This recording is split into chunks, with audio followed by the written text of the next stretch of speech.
And sir ఇప్పుడు AP విషయానికొస్తే బుడమేరు మనం చూసాము. అది ఉప్పొంగి మొత్తం ఆడ మొత్తం బురదమయం అయిపోయింది. జలాశయం అయిపోయింది. ఇప్పుడు ఆ గేట్లెత్తడం వల్లే అంటే చంద్రబాబు నాయుడు ఇల్లును కాపాడుకోవడానికే గేట్లెత్తేసారు అని చెప్పేసి ఎక్స్ సీఎం జగనే అన్నారు. అండ్ ఇప్పుడు కూడా ఇటు చంద్రబాబు నాయుడు కూడా అంటున్నారు. ఆయన పడవల్ని తీసుకొచ్చి మొత్తం బ్యారేజ్‌ని కూల్చే ప్రయత్నం చేశారు అని చెప్పేసి మొత్తం రాజకీయ దుమారమే రేగుతుంది గానీ, అక్కడ ప్రజలకు ఏమి హెల్ప్ అవ్వట్లేదు అని చెప్పేసి ఇలా మాట్లాడుతున్నారు. జగన్మోహన్ రెడ్డి గారికి పని లేదు, పని ఇవ్వలేదు. హ్మ్. జగన్మోహన్ రెడ్డి గారు 11 సీట్లు ఇచ్చారు. బెంగుళూరులో కూర్చోమన్నారు. బెంగుళూరు భవన్లో కూర్చున్నాడు, అయిపోయింది. చంద్రబాబు నాయుడు గారికి పని ఇచ్చారు. చంద్రబాబు నాయుడు గారు కూర్చొని ఎన్టీఆర్ కలెక్టర్ ఆఫీస్లో కూర్చొని అక్కడ ప్రజల కోసం ఏం కావాలి, ప్రజల పక్షాన్ని ఏం కావాలి, ప్రజల్ని ఏ విధంగా కాపాడాలి, అక్కడ శానిటైజేషన్ ఏ విధంగా చేయాలి, పాత ప్లేస్లో ఎలాగుందో అలా ఇల్లులు తీసుకురావాలంటే ఏం చేయాలి, వాళ్ళకి ఆకలిని ఎలా నింపాలి, వాళ్ళకి మొత్తం టోటల్గా ఏ విధంగా స్వచ్ఛంద సమస్యని ఫుడ్ వెళ్ళాలి, డ్రై ఫ్రూట్స్ వెళ్ళాలి, వాళ్ళకి రేపు మన నెల రోజులు సరుకులు ఎలా వెళ్ళాలి, వాళ్ళని ఎలా కాపాడుకోవాలి, ఆ ఈఎంఐస్ ఎలా కట్టుకుంటారు, ఆ బళ్ళు ఇది మొత్తం ఇన్సూరెన్స్లు ఎలాగ వస్తాయి, వాళ్ళు మళ్ళీ మా విజయవాడ పాత విజయవాడలో తీసుకురావడానికి ఏ పని చేయాలని ఆయన ఆలోచించుకుంటున్నాడు. ఈయనేం ఆలోచిస్తున్నాడు, అసలు మొత్తం టోటల్గా జగన్మోహన్ రెడ్డి గారు ఎంతసేపు ఆ ఇల్లు లింగంనేని రమేష్ గారి ఇల్లు అది ఆయనది కాదు. మీరు 5 సంవత్సరాలు ఎందుకు ఎరగొట్టలేకపోయారు?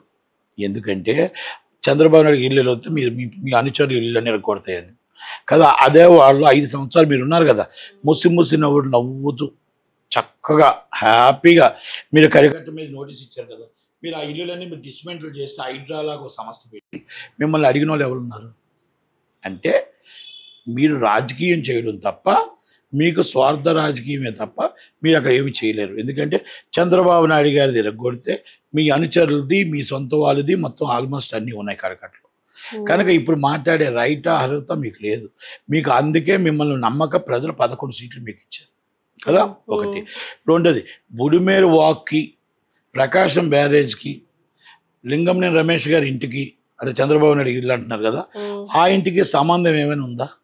ఆయన 5 సంవత్సరాలు చేసిన సీఎం, 5 సంవత్సరాలు ప్రతిపక్ష నాయకుడు చేశాడు.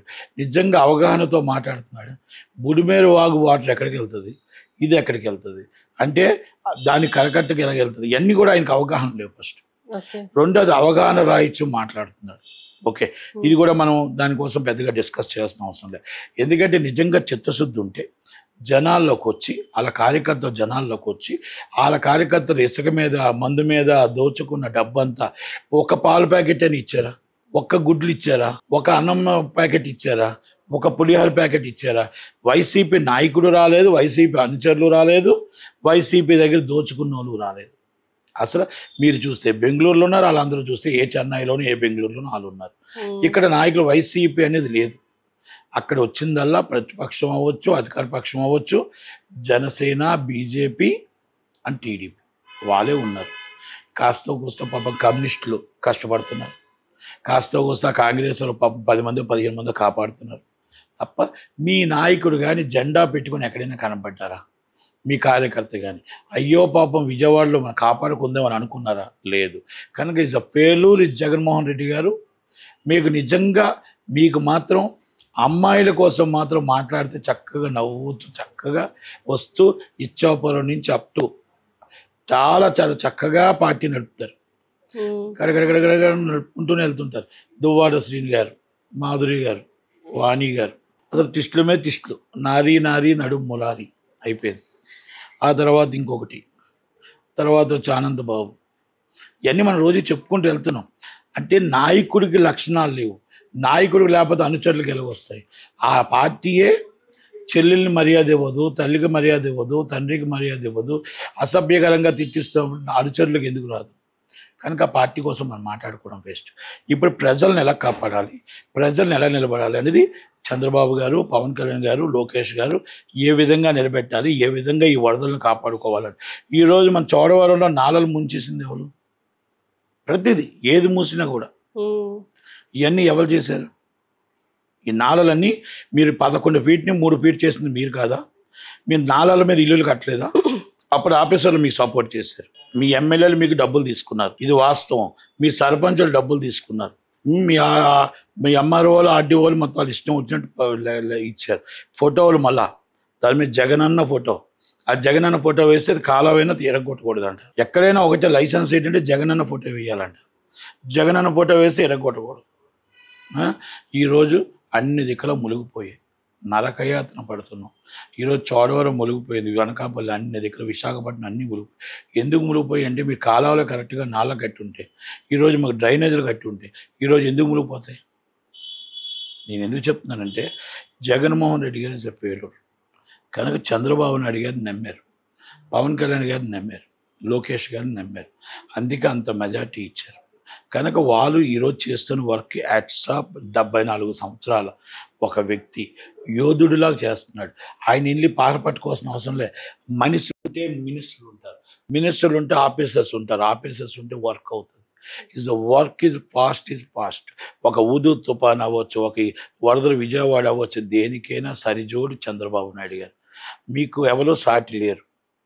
ఎందుకంటే జగన్మోహన్ రెడ్డి గారు ముసలివాడు అయిపోయాడు, ఏజ్డ్ పీపుల్, బయటికి వచ్చే పరిస్థితుల్లో లేడు. కాబట్టి ప్రతిపక్ష నాయకుడి పాత్ర కూడా చంద్రబాబు గారే చేస్తున్నారు.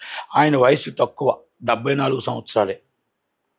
కానీ మరి జగన్మోహన్ రెడ్డి గారికి వయసు పైబడినప్పుడు మరి బయటికి రాలేరు. ఆ వర్షంలో ఆటల్లో కొంచెం దగ్గు వస్తుంది, దమ్ము వస్తుంది కాబట్టి రాలేడు. కనుక మనం ఇంకా ఆయన కోసం మనం ఎక్కువగా మాట్లాడకూడదు. చంద్రబాబు నాయుడు గారి కోసం మాట్లాడండి.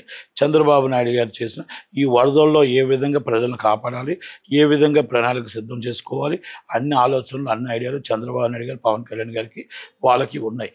ఎందుకంటే ప్రజలు ఒక మ్యాండేటరీ ఇచ్చారు, 164 సీట్లు. ఆ మ్యాండేటరీని వాళ్ళు నిలబెట్టుకోలేకపోతే రేపు ఉదయాన్ని ఎక్కడికో వెళ్ళిపోయింది.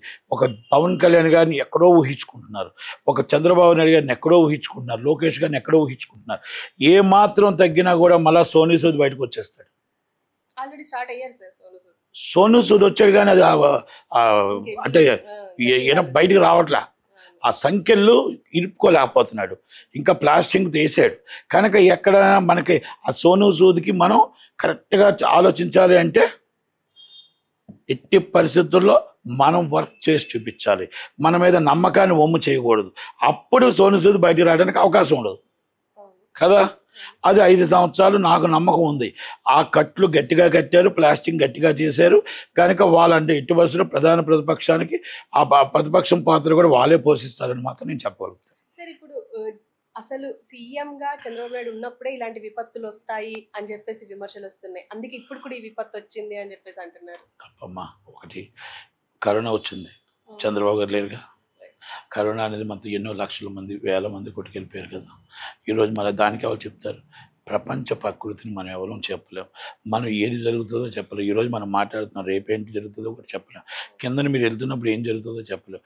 కనుక ప్రకృతి అనేది అది మనం ఊహించని ప్రకృతి అంటారు దాన్ని. కనుక మనం అలాంటివన్నీ చంద్రబాబు నాయుడు గారు ఉన్నా, జగన్మోహన్ రెడ్డి గారు ఉన్నా, కిరణ్ కుమార్ రెడ్డి గారు ఉన్నా, రాజశేఖర రెడ్డి గారు ఉంటే మొత్తం సునామీ వచ్చింది, ఆయన తప్ప. చంద్రబాబు నాయుడు గారు ఊదుతో పని వచ్చింది విశాఖపట్నం, ఆయన తప్ప కాదు కదా. కరోనా వచ్చింది, ఎవరు జగన్మోహన్ రెడ్డి గారు తీసుకొచ్చారా? ఎన్నో వచ్చాయి కార్యక్రమాలు, ఇవన్నీ కాదు. మనకి ఏంటంటే ప్రకృతి విలయతాండం చేస్తూ ఉంటుంది. కనుక గోదావరి పొంగుతుంది అంటారు, గోదావరి తల్లి పొంగితే మొత్తం టోటల్గా వినాశనానికి అంటారు. అలాగే మనకి దుర్గమ్మ, కృష్ణమ్మ పొంగకూడదని చెప్పేసి ఎంతోమంది ఎన్నో పూజలు చేస్తారు. కనుక తల్లి మమ్మల్ని కనుకరించు, మమ్మల్ని కాపాడు, మమ్మల్ని నీ ఒళ్ళో కాపాడమ్మా అంటాం కదా. అంటే ఏంటంటే దేవుణ్ణి మొక్కడం తప్ప మనం ఈ ప్రకృతి వినాశనానికి ప్రపంచమే చూపిస్తున్నాం. మనమేమాత్రం చెప్పండి. కనుక దాన్ని ఏ విధంగా ప్రాణ నష్టం కాకుండా, ఆస్తి నష్టం కాకుండా ఆ ప్రజల్ని ఏ విధంగా కాపాడాలనేది ఒక పొలిటికల్గా మొత్తం టోటల్గా ఎవరైతే ఉన్నారో ఇట్స్ ఎ గవర్నమెంట్ డ్యూటీ. అది ఆయన డ్యూటీ నెరవేరుస్తున్నారు చంద్రబాబు నాయుడు గారు. అంతే తప్ప ఆయన వచ్చాడు, ఆయన కష్టపడాలని కాదు. ఆయన కూడా రెస్ట్ తీసుకోవాలి, ఆయన కూడా భార్యాబిడ్డలతో చక్కగా ఉండాలని అనుకుంటాడు. కానీ ఆయనకి ఏంటంటే ప్రజలు ముఖ్యం, ప్రజల పక్షాన ముఖ్యం, ప్రజలతో ఉండడం ముఖ్యం, ప్రజలతో కలడం ముఖ్యం. కాబట్టి ఇది జగన్మోహన్ రెడ్డి గారికి అర్థం కాదు. ఎందుకంటే ఆయన ఎప్పుడు 5 సంవత్సరాలు ముళ్ళుకని చేసుకొని టీవీలు చూసుకుంటూ చక్కగా నవ్వుతూ కూర్చున్నాడు. ఆయనకు ఆనందం దేవుడిచ్చాడు, ప్రజలతో ఉన్న ఆనందం చంద్రబాబు గారికి దేవుడిచ్చాడు. కనుక మనం ఎప్పుడు కూడా చంద్రబాబు నాయుడు గారు ప్రజల పక్షాన ఉండాలని కోరుకుందాం. లోకేష్ గారు కూడా నెక్స్ట్ లోకేష్ గారు వారసత్వం ఆయన కూడా అలాగే ఉంటాడు, అలాగే ఉండాలని కోరుకుందాం.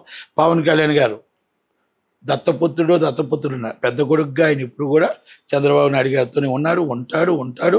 ఇన్ ఫ్యూచర్ వాళ్ళు కూడా కలిసి అనుకున్న రీచ్కి వెళ్ళి మన ప్రజలకు మంచి జరుగుతుంది. అమరావతి పూర్తి చేస్తారు, పోలవరం పూర్తి చేస్తారు, విశాఖపట్నం కారిడార్ పూర్తవుతుంది, టూరిజం డెవలప్ అవుతుంది, రాజమండ్రి టూరిజం నెంబర్ 1 డెవలప్ అవుతుంది, మొత్తం టోటల్గా బందర్ పోర్టు పూర్తవుతుంది, అన్ని పోర్టులు పూర్తయి మనకి ఏదైతే ఎంప్లాయ్మెంట్ కరెక్ట్గా వస్తుందని మాత్రం ఆశిద్దాం. సార్ ఇప్పుడు కబ్జాలు ఎక్కువైపోయాయి, ఏపీలో కూడా హైడ్రా లాంటి కమిషన్ అవసరం అని చెప్పేసి ఈ మధ్య వినిపిస్తుంది. అండ్ ఈయన కూడా అంటే సీఎం తీసుకొస్తారు అని చెప్పేసి కూడా అంటున్నారు. అవసరం కంపల్సరీ సక్సెస్ అవుతుందంటారా ఏపీలో? 100% సక్సెస్ అవుతుంది. హైడ్రా లాంటి ఐపీఎస్ ఆఫీసర్ పవర్స్ ఇవ్వాలమ్మా, ఐఏఎస్ ఆఫీసర్ పవర్స్ ఇవ్వాలి. ఇస్తే హైడ్రా అంతే, ఇస్తే ఇస్ ద హైడ్రా. అది ఆ పవర్ అనేది సీఎం గారు నాకు తెలిసి షార్ట్లీ పవన్ కళ్యాణ్ గారు ఇద్దరు కలిపి ఒక హైడ్రా లాంటి ఒక కమిటీ వేసి అక్రమ నిర్మాణాలు, ఎఫ్టీఎల్, బఫర్ జోన్, ప్రభుత్వ స్థలాల్ని కాజేసిన వారి మీద ఇమ్మీడియట్లీ ఒక కమిటీ వెరీ సీరియస్గా చేస్తుంది.